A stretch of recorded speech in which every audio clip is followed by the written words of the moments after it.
Okay, so let's quickly review the Mishnah on Pei Zayin Amid Beis. Hashalech Benoi.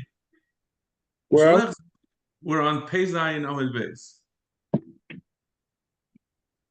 We're just starting the Mishnah. You literally caught me within the first 4 seconds. So the Mishnah says Hashalech Benoi Etzel Chemveni Pudyon Biyada. He sent his son to the storekeeper, and the guy had a $2 bill. The kid had a $2 bill in his hand. Umadad loy beiser shemen, and the shopkeeper measured out for him 1 iser's worth of shemen, $1 worth of shemen. But nasan leis iser. In addition to giving the child, the shemen that he bought, he gave him back $1 change from the $2 bill. Shavar asatzluchas. And what happened, of course, is that the container, the bottle of oil broke. The child dropped it. And also he lost the $1 bill. Chemveni chayiv. The chemveni has to reimburse the father for everything. He's got to pay, first of all, for the bottle of oil. Second of all, he has to pay him back the son. He gave the son $1 change, and then the son lost it. He has to reimburse the father for the $1 change that he gave to the son, and he has to pay him for the broken bottle. Rabbi Yehuda pater, Shaman asking Sholchu. Rabbi Yehuda says he's pater because listen, this is why if the father sent it, why should the shopkeeper be mechuyev for the father's irresponsibility of sending a child to do something? The Gemara is going to say exactly what the circumstances are and what the machlekes is. Umoidim chacham Rabbi Yehuda, b'zman she'atzluchos biyad hatinik. The chacham moedet Rabbi Yehuda in a case where the bottle is in the hand of the child, and the chemveni poured into the bottle in the child's hand. In that case, the chemveni is pot. So let's just say what the assumptions are of the Gemara that we're starting with. We're assuming over here that the person who sent his son sent him with a bottle, and that bottle got filled. He sent him with $2 in a bottle. The son comes back, I got nothing. I don't have the bottle, I don't have any oil, I don't have any money, everything's gone. And that's what the machlekes is. The Chum say the chemveni shouldn't have given it to a cup. And Yehuda says you put. So we can understand what the machlekes could be about the $1, the half of the money, the change, the shemen and the oil that the chemveni gave to the child. The Rabbanan Savi lo yedu yeshar. The Rabbanan hold, and I'm going to be made up front that this is not something that I can understand exactly how it works, but we understand that the father sent the son just to flash the $2 bill and to show him the bottle and to let the shop owner know that he wants the shop owner to sell him money, to sell him a dollar's worth of oil. But he didn't mean that the shop owner should use his son, even though he obviously trusted his son with the $2 bill and the bottle. So it's a little hard for me to understand, but Chum understand that it wasn't meant as an invitation that the father was sending his son as a shliach to pick up the oil and to buy the shemen, but rather he was just telling the shopkeeper, I'm willing to pay $2 for $1 for a dollar's worth of oil, and you have to find yourself a competent shliach to send it to me. So therefore, since the shop owner decided to give it to the son, it's the shop owner's fault, and he's responsible. Yehuda is much more sensible.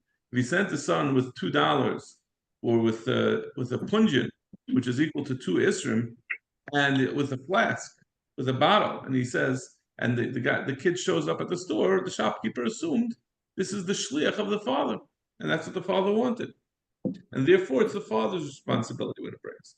So that makes sense as far as the oil and the change. Ella sluchas avayda midasi. How can the shopkeeper be responsible for the bottle that the father sent? Father sent the bottle. What should the shopkeeper have done? Taken the bottle away from the kid? The father gave it to him. We're talking about the father who sent this bottle, wasn't just sending the bottle samazai. He was sending the bottle with an offer for the shopkeeper to buy it. He was a seller of bottles. He was a bottle salesman. And the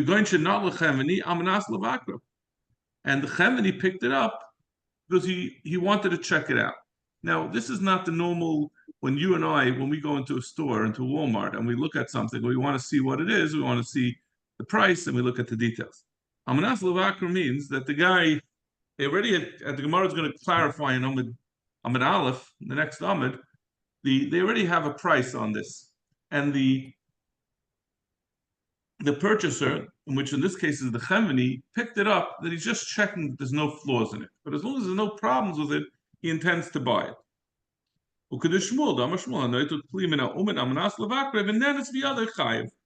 That's enough for him to be kind. When he picks it up to look at it and he's just checking that there's no problems with it and the price is already agreed upon, then the person who picked it up becomes the owner. So in this case, when the Chemini took the bottle from the child and filled it up with oil, at that point he became the owner of that bottle. Now he sent it back, so he sent it back to the father. He's sending back his own kli. So it's very interesting. But obviously, that means he didn't want to buy it. Well, maybe he didn't realize. He inspected it. He didn't want it. If he wanted, he would keep it. The whole case is very two possibilities. Either belongs to him and he just gave it back to the child to bring the oil to his father, and then he's going to go claim his bottle from the father, his new bottle that he bought. Just because he gave it to the son, take back doesn't mean he's get. Or else he wasn't aware that he owned it. He didn't know this din of Shmuel. He thought that I just looked at it, so I didn't make the kinyan. So he made a mistake, but it doesn't help him. Ignorance of the law is not a defense. Correct the Gemara. This is not a sensible explanation for this din that we say that according to how we're explaining why the Chemini, why according to Rabban, the Chemini should be responsible for the bottle. This is a member of Shmuel that he says when someone picks up something to check it, that it becomes the property of the person who picked it up. But then our Mishnah would be arguing about this halacha. The Chacham Tanakama and Rabbi Yehuda are arguing about Shmuel's din. So why would Shmuel say halacha that's a machlekes tanoim? Ella Rabbi Rav Yisdami Chavayu hacha b'chemveni ma'ichat tzluchiyas askin. We're talking about not where the father was the one selling bottles, but rather the person who was selling the oil was also he had a general store. He sold oil, and he also sold bottles. And then it comes back to the same thing. Was the father who sent the son, was he sending him just to let the man know that I want to buy oil as well as a bottle? But it's the responsibility of the seller to make sure that both things, as well as the change, arrive by the father. He has to appoint a responsible shliach. Or when the father sent the son with $2 to buy oil and a bottle, he was sending his son as his shliach, and therefore that's all the Chemini has to do is hand it over to him. So it's a regular machlekes. So Gemara, ihachi emaseifa. Moedim chacham Rabbi Yehuda bizman shatzluchas biyad hatinik. Madad chanvini l'seicha shechemini pater. We say the chacham who say that the Chemini is chayiv to pay back the father. He's masking that if the child was holding on to the kli and the Chemini poured the oil into it, then in that case the Chemini doesn't have to pay. But if the Chemini is the one selling it and he gave it to the child, what difference does it make that the child is like the whole thing has no shaykhs? How does that make him less responsible? It should be the same machlekes depending on whether you say lo do your shadri, whether when the father sent the son, he's just telling him to let the person know that the Chemini know that he wants to buy, or if he's sending the son as a shliach. But it shouldn't affect whether the child is holding the bottle or not. According to the Rabbanan, the reason why the Chamini is chayav is because the father was just notifying the Chamini that he wants to buy. So what does it make a difference that he put it? How does he have a right to give it to the son and then pour the oil?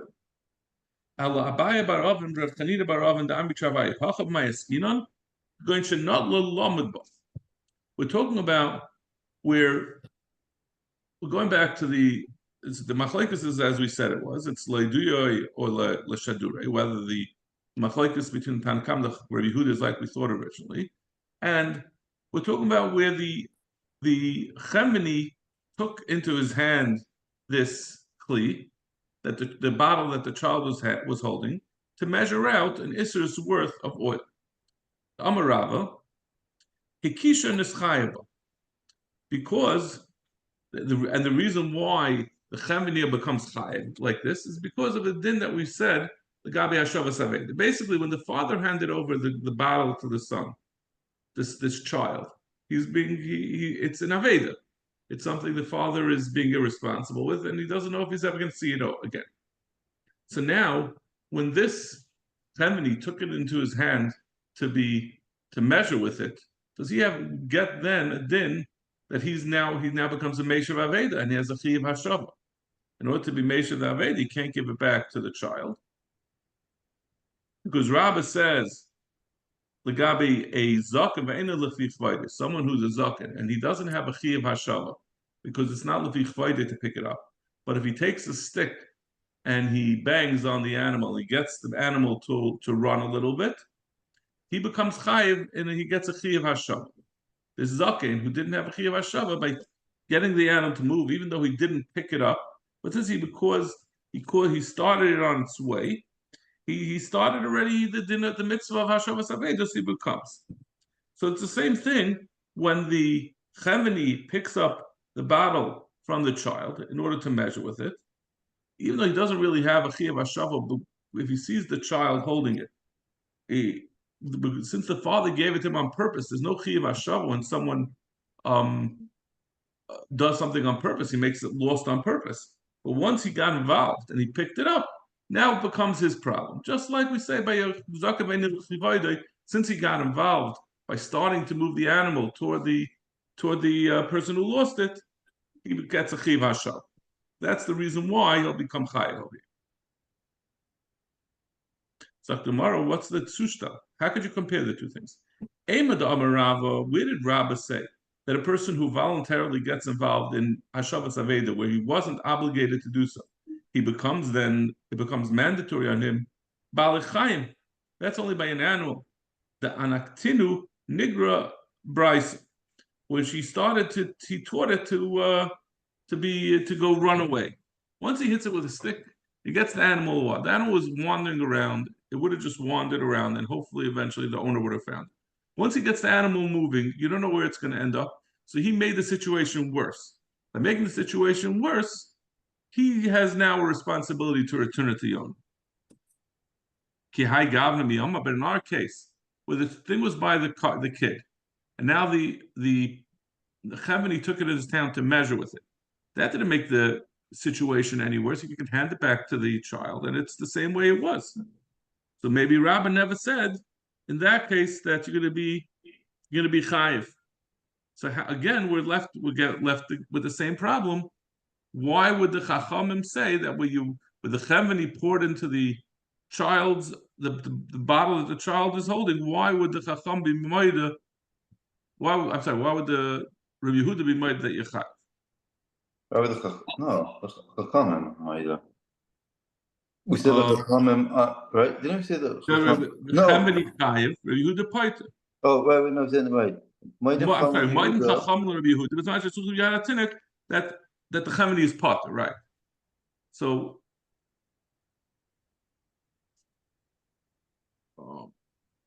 so what are we saying? So since the question was right. So we're going back to the original question of the Gemara. Why would the Chachamim say that the Chemini is chayiv is something that belongs to the father that he on purpose gave to a tinuk and he was ma'abed? So we're saying this becomes a shemer aveda but this doesn't work out. So now we're left with the same question. Elamarava aniva arisha b'chabura targaminu. Me, I, and the arisha b'chabura explain this in Manu Rav Zera. Rav Zera hacham mayaskinan going to not l'lamed ba la'acherim. We're talking about where the owner, the Chemini, did not take it to measure for himself. He took it to give to other people. He took it to measure for others. It means he took it to use, not to measure for this father, which we could assume he would be masking to. But he just took it and he's using it stamazay for other people, something that belongs to the father. And the question is, what's the status of someone who borrows something without notifying the person that you're borrowing it from? Marsav Shayl Habi. One man says he's a shayl, even though he didn't let him know, he's just borrowing it and he intends to return it, so he's a shayl. And if he returns it to the child, that's sufficient. The shayl just has to return it to the same way that from the place that he borrowed it from. So since he borrowed it from, when he borrowed it, it was being held by the child. When he returns the child, that's sufficient. Umar Sava, and the Chacham who say that the Chemini is going to be chayiv, says Gazlan Habi. He holds that the Chemini is a Gazlan, and therefore he can't return it to the child. The din of Hashavas, the Beheshavas Akzela, you have to return it to a secure place. It doesn't make a difference where you stole it from. Even if you stole it from sitting in the Rishus Harabim, you still have to return it back to the Nigzai. Gufa Amar Shmuel. Going back to what came up during one of the potential terutzim that was suggested, Shmuel had said, "Hanoito kli min ha'omin levakrai," someone who took a kli from a craftsman to check it, b'nenas biyadei, and it broke in his hand, chayiv. He's going to be chayiv. Zok Gemara, that means the person who picked it up, he owns it by picking it up. Zok Gemara, v'hani mili de kitzei dameh. This Gemara says this is only talking about where the price was agreed before, like we mentioned earlier when we said Shmuel. Otherwise, it's hard enough to understand even like this, because even if they agreed on a price, if the person would look at it the way we look at things now, right? We pick up something, we see a price on it. It doesn't mean that we've agreed to buy it. We're looking at it but back then, when they looked, once they picked it up, the understanding was it was like in chess. Once you pick up the piece, you have to move that piece. You can't back off. So the same thing with picking up merchandise. Who gavra the al lebei tavcha? Person came to the butcher. Agva atma de bisra bahat. He picked up a leg of basra. Bahadika agva. As he was picking it up, as he was holding it, asa parsha. A soldier came, Miramavina, and took it from him. Also the Kamei Rav Yemer, they came to ask Rav Yemer. Chayvel shluma demeh. The Rav Yemer said that this customer who picked up the leg of basar and was taken from him by a soldier, since he picked it up to check it, to make sure that it's a good piece of basar, he owns it already. And Rav Yemer said, that's only where the price was agreed upon beforehand. Another case of this, another example, a person brought these gourds, he was coming to sell gourds in Pumnara. Also Kuli Alma, and everyone started getting excited. They'd never seen cucumbers before. Shakal Kara, and they were taking a whole bunch. They were taking all his gourds and picking them up. The seller, this peddler, got very frustrated. Said, "Everyone's grabbing stuff. I know I'm never going to see." They grabbed 100 gourds, and I know I'm going to see maybe $10 out of all of them. Now it's $1 a piece. I'm not going to see anything. No one's going to pay me. I don't know how to chase them all down. They said, "You know what? I'm going to get them good. I'm going to be makdish all of these gourds, so at least they won't get to steal my gourds and enjoy them." Also, look and make Rav Kana. They came to Rav Kana. Amalahu, ain't other makdish dava she'ein shaloi. Said, what you did was useless. Once they picked it up, they were kainet, and listen, they have to pay you, but if they don't pay you, there's nothing you can do about it. You can't be makdish something that's not yours. That's only because he had already put up the sign with the price. Had he not said the price for these gourds, then it was, even though they picked it up to check it out, it still remains in the Rishus of the peddler, and then his hektish works, and they're all these people who grabbed his gourds are going to all have to pay. They're going to be chayiv in for miila. They're going to have to pay a chaymish and an asham. Tanaraban, halakech yerak minashuk. Someone who went, I found it helpful to think of somebody who's going to check out a shreigim. He went to a bunch of stalls in the shuk, ubira v'himiach, and he went and he picked out what were the best esrogim by each meicher esrogim, and he put them on the side. I feel kolayim kulay. Even if he's doing this the whole day, loy kana, he wasn't kind anything. But loy neschayev b'mais, and he's not going to be chayev in ma'aser. That means we're talking about someone who was a what do you call it? A chacham, Talmud chacham, who was buying from Amaratzim. So he has to assume that they didn't have ma'aser taken from them. But since he wasn't picking it up to be mevarer, to check that this is this one is acceptable, rather he was coming to find the best ones. He's going looking through one, and he's going to see maybe I'll find a nicer one. So he wasn't kind of. But the Brisa continues. Gama believer nicer kana. Once he decided to be kind, he decided in his heart, this is the nicest esrog I'm going to find. Then it belongs to him. It is chayiv ma'aser. Now he becomes chayiv ma'aser. The Gemara is going to get back to later on. What does it mean he was kana because he was? He decided in his heart. It's not the way business works. It's not because someone decides something. Business has to be conducted in a transparent way. You got to say something and do something. So Zaktimar, what is this guy? So this person who now he owns this esrog or this bundle of fruits, of vegetables. So now he lachziri after he can't return this shekvar neschayv b'maiser. He's a Talmud chacham. He has a chiv to separate maiser. And he can't, so he can't return it he can't say, I'm not interested in buying it, because it's already chayiv and meiser. Well, the ashra yafsher, but he can't separate meiser, shekvar mafchisan dam b'damim. Because if he separates meiser, then gives it back to the seller, he's not giving back what he bought. Hakeitzad, ma'aser ev'noisen le'demei meiser. If he wants to return it, he has to get the person who he bought it from to agree to take it back. And if he agrees, he has to reduce the amount by the amount of meiser he took off.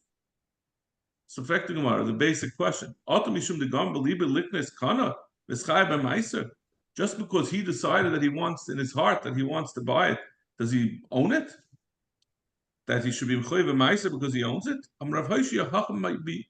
We're not talking about just Talmud Chacham who is mechoyev meiser when he buys from an Amaretz. We're talking about a real Yoresh Shamayim, Kegoyin Rav Safra, like Rav Safra, and Rashi. The Rashbam says the story of Rav Safra right before the Mishnah in the Rashbam, about 15 lines up. Rav Safra, Havikari Kriya Shema, his middle being reading of saying Kriya Shema, Amalehu Gavra. Havli eskecha b'kach v'kach mois. He said to Rav Safra, I want to buy what you're selling for this amount of money. And Rav Safra didn't answer because in the middle of saying Kriya Shema, but the person who wanted to buy it thought he didn't answer because he wanted more money. So he offered him even more money. Rav Safra refused to take more than the original amount that he had offered, because when he heard it, even though he's in the middle of Kriya Shema, he said that's a fair amount. I'm willing to sell it at that amount in his own heart. So a Yoresh Shamayim, once he agrees to something, believai, he should follow through on it. So going of Safra, the Kaim Benafshi, the Doiver Emes Bilvavenu. He was Kaim by himself that a person should be Doiver Emes should speak the truth that's in his heart, even though he doesn't literally say it. He should hold up to it. So same too over here. A person who has decided to buy something, he should buy it and separate the meiser. And then if he really doesn't want to, he can go back to the seller and reduce the amount of the meiser. Zok the Mishnah. Hasitan mekanech midoisav echad l'shloishim yain. Someone who's a wholesaler, he's a middleman. He gets from the farmers, and then he sells it to the chemvenis, to the storekeepers. He has to clean out his liquid measures. He has a 1 gallon bottle that he uses to measure. He has to clean it out once every 30 days. Balabayis, a regular layman who doesn't ordinarily engage in commerce, he has to do it once every 12 months. Shem Gamliel says the opposite. So the theory is, the Tanakama holds that a person who is a wholesaler and does more business, he has to do it once every 30 days because there's more buildup of liquid inside of his kli. So within 30 days, it's going to build up. It's going to take away from someone who's buying. The measure is going to be reduced by the buildup inside the kli. But a Baal Weiss does less. It's only going to be once every 12 months. Rav Shimon Gamliel says the other way around. Since the Sitan is always doing business, whatever's in it gets cleaned off by the next time he uses it. It doesn't get a chance to get hard. So it doesn't build up. But the Balabayas, he does it, then he puts it into his cupboard, it gets hard, and then the next time he uses it, that gets hard on top of it. So he says it's the other way around. You have to do it more often if you're a Balabayas. Chavani mekaneach midoisav pamayim b'Shabbos. A chavani, someone who's a storekeeper, has to clean it out, these liquid measures, twice every week. So the Rashbam says, it's not because he does more business, because if that was the case, it should be subject to the earlier machlokes. The Rashbam says, the reason is because we saw before that a chemveni doesn't have a din that he has to pour out an extra 3 drops. He can just, because he's very busy with his work, he can just pour out the measure and then put it down. So by him, it's constantly building up inside the measure. So therefore, he has to do it twice every week. Another din is, he has to wipe off his mishkalim, the weights that he uses on the scale, the weight, right? They had a scale, they'd have a 1 pound weight to put on the scale to measure on the other side of the scale, connected the tvua. So he has to wipe off those weights, because since they're being handled, this is talking about with things that are wet, they're dirty. So let's say grapes or honey, whatever it is. So since they're measured against things that are dirty, some of the dirt will get on them. So they have to be wiped off once a week. But the scale themselves that you put the stuff on, the merchandise on it, that you have to weigh, you have to clean off every single time you use it, because that's directly touching the produce. These only moist things. It's something that's yavish. It's very easy to wipe it off, so it doesn't build up at all. So it's not a problem. There's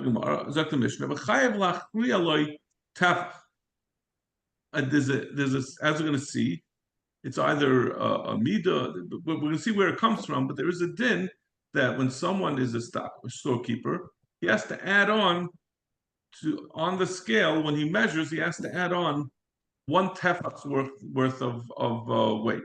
Meaning, if you have 2 sides of the scale, you have to make sure that the customer's side is 1 tefach down.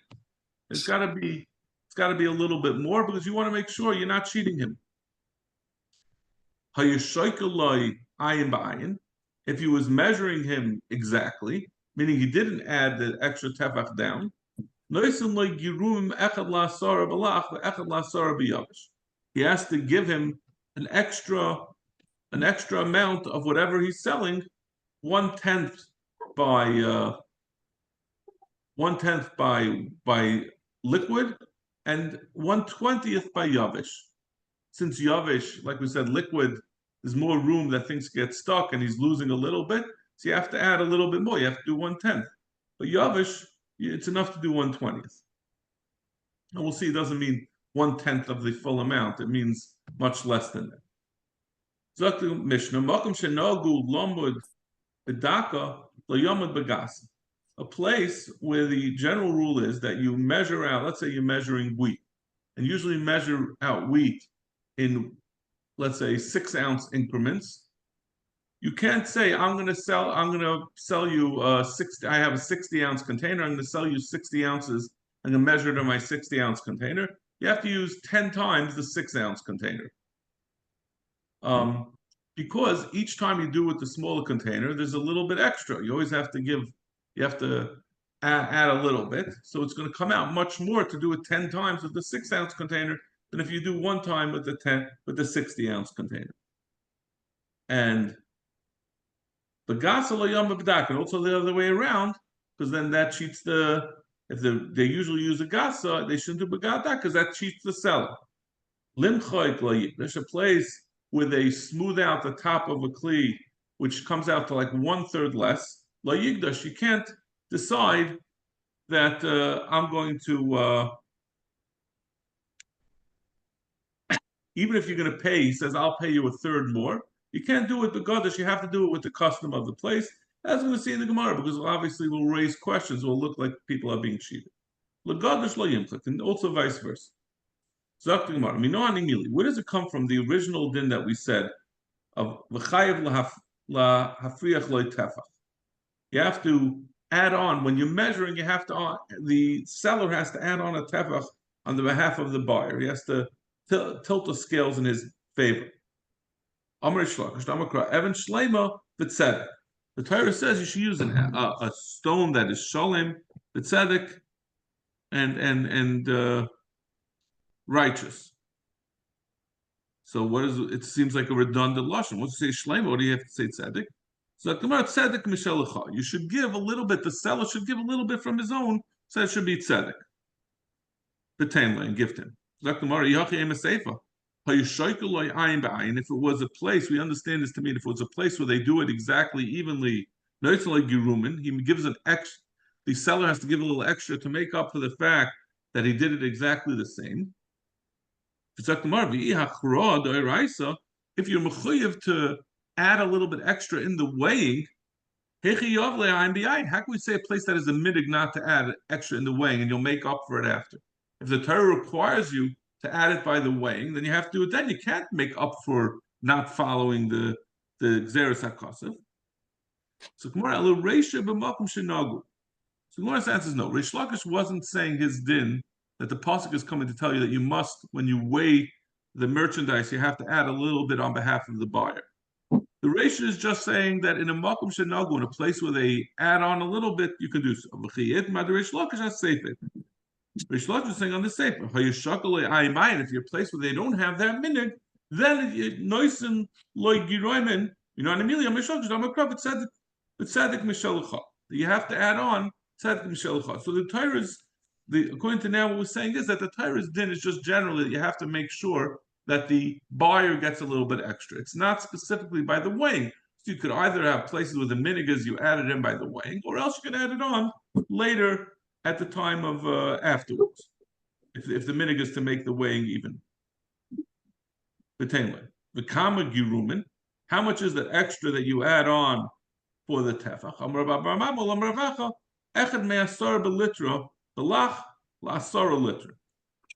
He says you have to do 1/10 of a litra of 1/10 of a litra for 10 litra.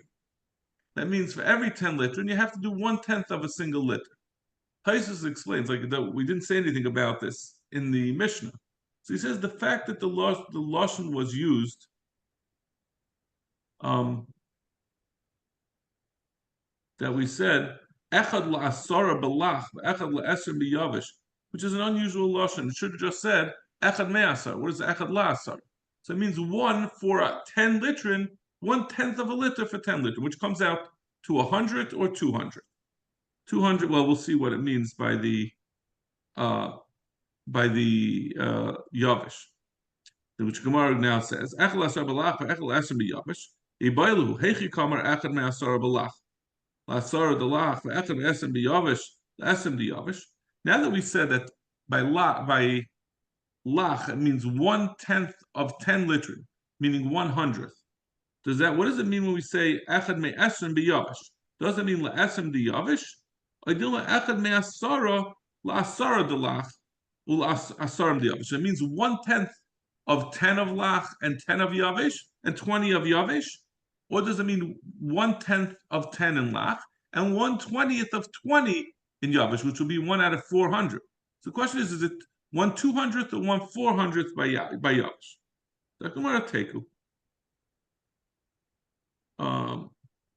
Okay, we'll stop over here.